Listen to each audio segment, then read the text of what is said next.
topic today is a concept I call divine intervention. And this concept was brought to me by Greg, a young man who committed suicide as his way of leaving the world. And this young man has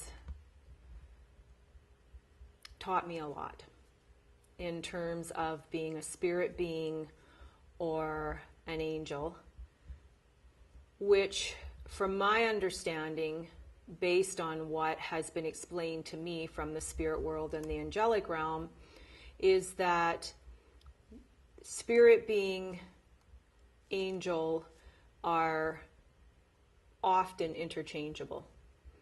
And for me not to limit and necessarily be linear in my thinking about spirit being versus angel. So from my perspective, they're very similar. Greg is somewhat my protector and my warrior. And at times in my life when I was incapacitated by fear, Greg was there. So the artwork I'm doing today is called More Divine Intervention. And this is the third or fourth piece that I have co-created with Greg. And as I create this piece of art, once again, I'm going to model my process, and I'm going to talk about the concept of divine intervention and what divine intervention means to me and how it's impacted my life. Now, here we are again in the studio with what I perceive to be limited resources. And I've been told that I have more than enough. So I know that one of Greg's very good friends, Brian, is here as well to complete this piece of art. I have more than enough paint to complete this piece of art. And what we're going to do today, based on what the two of these young men are telling me, is that we're going to use new paint that I've purchased that was not discarded or discounted, but that this is new paint. So, I'm going to go with, now, my perception of new paint would be this,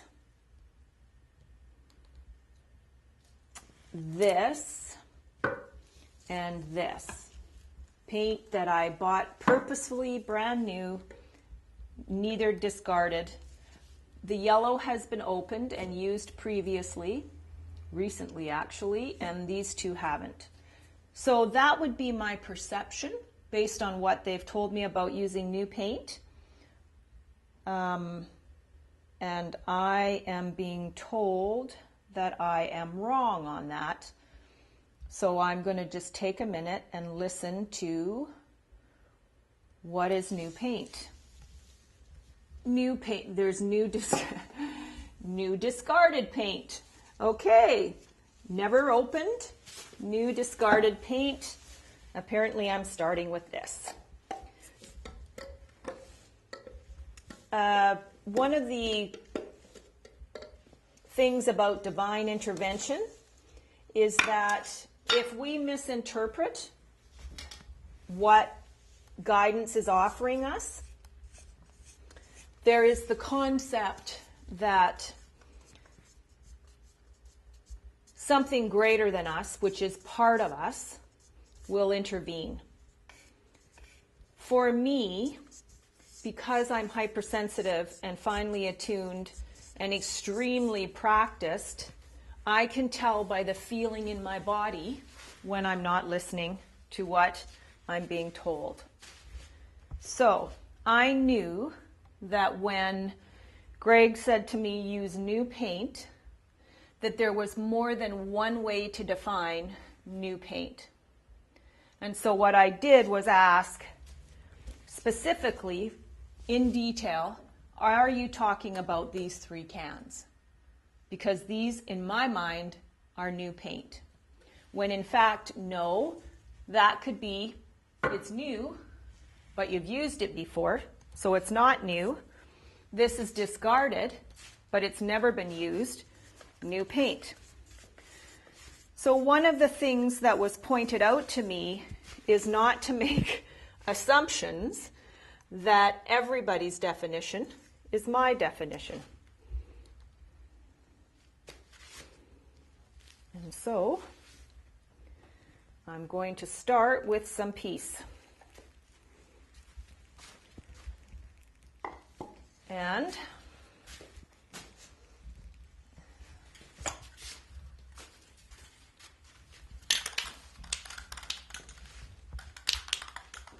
more new paint.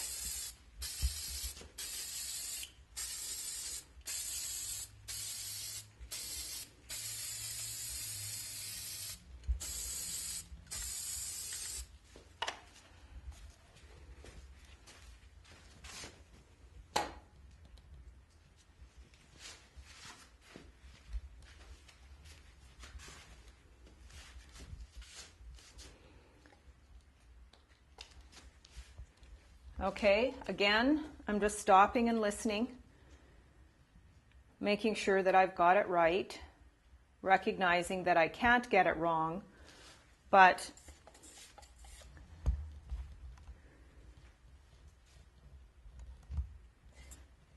I'm a perfectionist, and I'd like to get it right the first time. So I'm really paying attention to listening.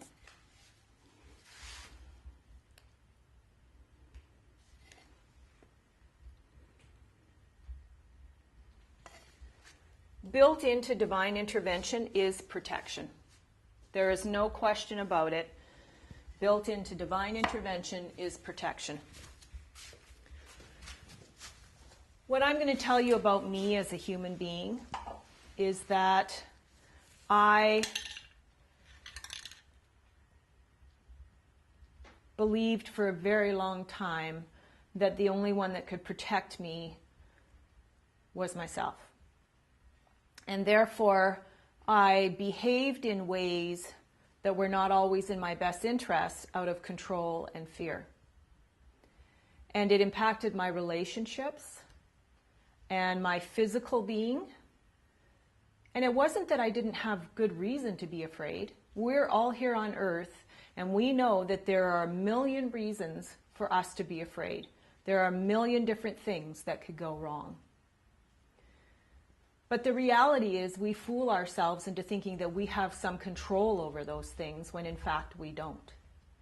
And that was the concept that Greg brought to me, which was, Ellen, you can control and you can limit yourself and you can be afraid, but the reality is you don't have control over the things you believe you have control over. And so when asked, essentially, how do I protect myself? What I was told was to surrender to divine intervention, to allowing a power greater than myself, whatever that be, source, creator, God, your higher self, whatever that is to you, to connect with that and allow and give permission for that source to intercede on your behalf.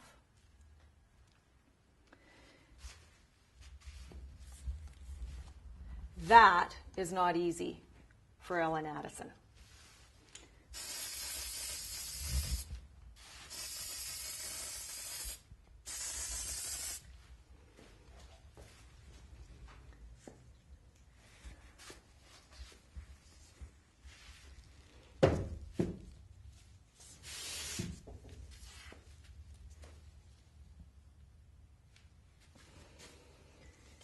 I've asked for the energy in this artwork to be subtle and supportive. And in doing so, supporting the recipient, whoever the art ends up with, in a way that feels like support,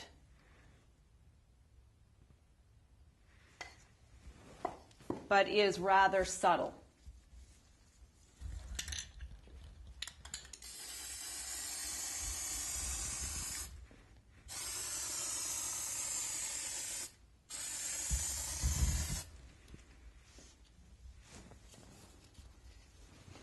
Now, I'm tempted to put another color on here, and Greg is asking me not to stick with two colors. Two colors. The number 2 in my code is peace. I'm using white, which is peace.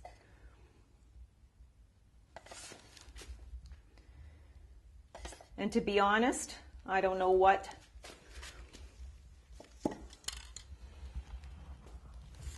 I'm using. Some kind of metal color.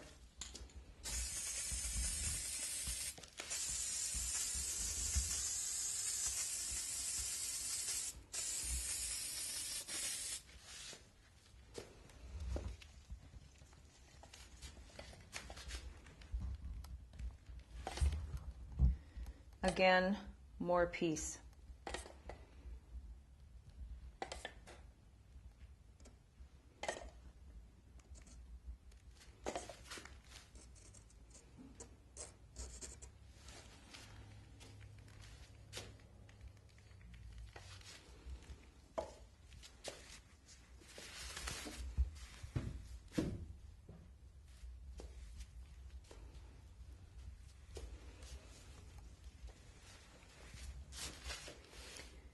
There's speed built into this piece of art. So when I talk about divine intervention, it's immediate. And how the art works is that if you had a requirement for divine intervention because you believed that something was beyond your control or that you were fooling yourself about something, sitting in front of this art, the intervention would be immediate. I'm building speed into this art.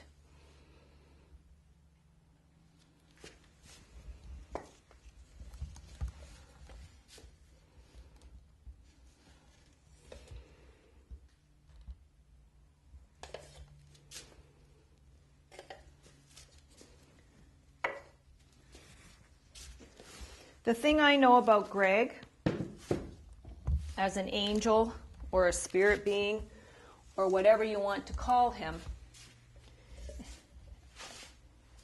is that he has protected me in ways I couldn't even imagine, in ways that are a win for all involved.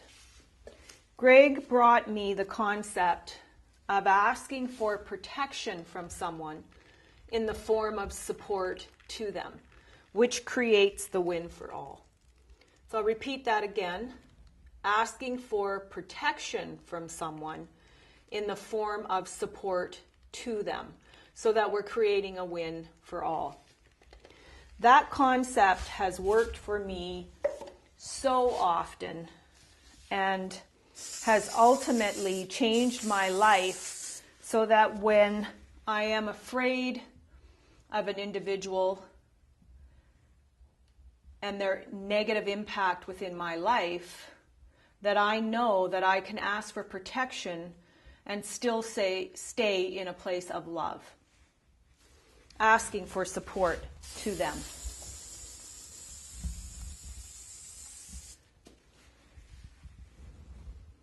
And again, we have peace and speed. And I'm not sure about the metal. the thing about my code with 56 ideals is that, frankly, I haven't got it memorized.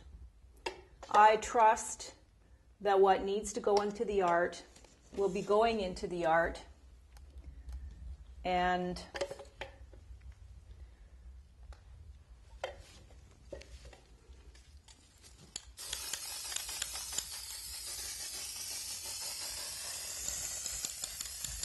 I can always check the code out later. The thing I need to know is that this art is divine intervention, and that the recipient of this art will always, always be taken care of within orchestrations that they probably can't even imagine, orchestrations that I would call miracles.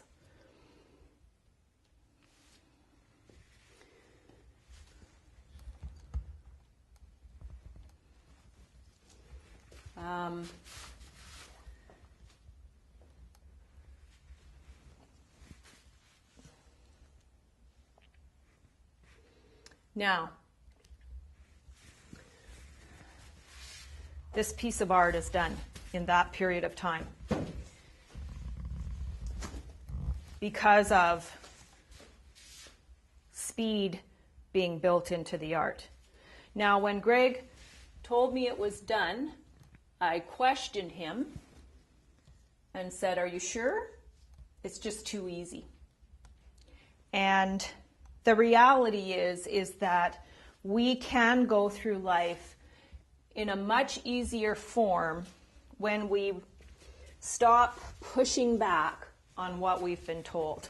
Now, what I'm doing as I'm walking around looking is questioning him and saying, "Wait a minute, that was too easy, that was too fast, I must have missed a spot. Wait a minute, that was too easy, that was too fast, we can't be done." And the reality is that the artwork is done because he knew what he was doing before we started. And all I had to do was listen. Peace and speed, divine intervention. Protection in the form of love and support for all involved.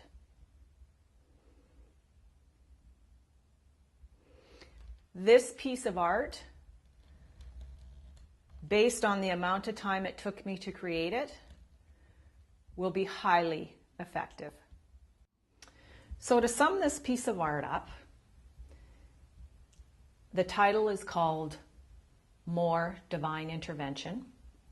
And as I mentioned earlier, I was unclear as to the color metal that I was partnering with the color white, which is symbolic of peace within my code.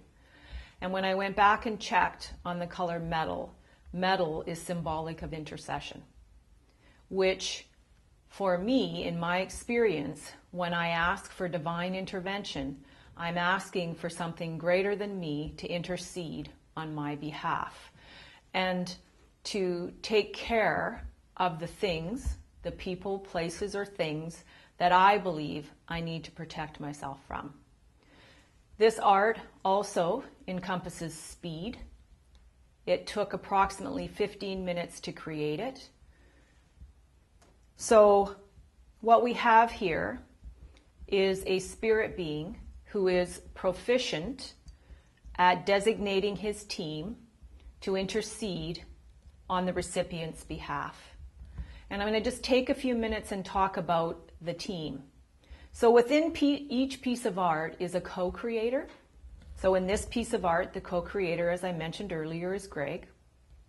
But Greg has a team of partners. So for example, Brian, who I mentioned earlier, is one of the partners. Lyndon is another partner. And there are a number of partners on Greg's team who work together to orchestrate events that end up as miracles on behalf of the recipient. In this case, if this isn't hanging in my home, then it's going to work on my behalf miracles. And originally, I found the whole concept of divine intervention and intercession hard to believe. I was quite the skeptic. And so what Greg asked me to do was to ask for concrete, measurable results. In other words, if I hang the art in my home and the art is for divine intervention, then for me to be clear that I need concrete, measurable results in terms of divine intervention on my behalf. What that would mean is that if I was about to do something that was not in my best interests, then there would be an orchestration of events that would clearly show me that what I was about to do was not in my best interest. If I was trusting someone who really was untrustworthy, but I was in denial, then there would clearly be an orchestration of events that would show me what I'm in denial about. If I go back to what I've talked at previous times about myself and denial, what I know is that I can fool myself at any given time. I can tell myself untruths and believe that they are truth. And so if I'm heading down that road, then I'm asking the universal source, whatever that is, to intercede on my behalf. Peace and intercession with speed. More divine intervention.